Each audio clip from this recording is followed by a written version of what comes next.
Hər kəsə salam. Bugün jülyen hazırlayıram. Bunun üçün 1 ədəd soğanı orta boyda doğrayıram. 600 qram qabığı soyulmuş şampinyon göbələyini ortadan ikiyə bölüb lay-lay doğrayıram.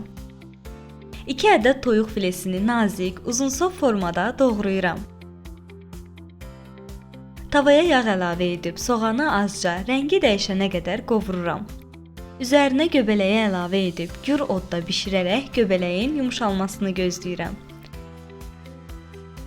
Zövqə görə duz və istiot əlavə edirəm. Ardıca qaymağı və fileni əlavə edib qapağı bağlı şəkildə bişirirəm.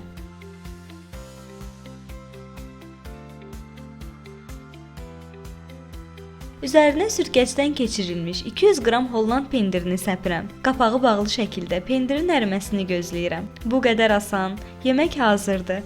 Bu yemək çox dadlı olur. Ən sevdiyim yeməklər sırasındadır deyə bilərəm. Mütləq yoxlayın. Videomu bəyənməyi, yeni videolardan xəbərdar olmaq üçün kanalıma abunə olub zəng işarəsini aktiv etməyi unutmayın. İzlədiyiniz üçün təşəkkür edirəm. Hələlik.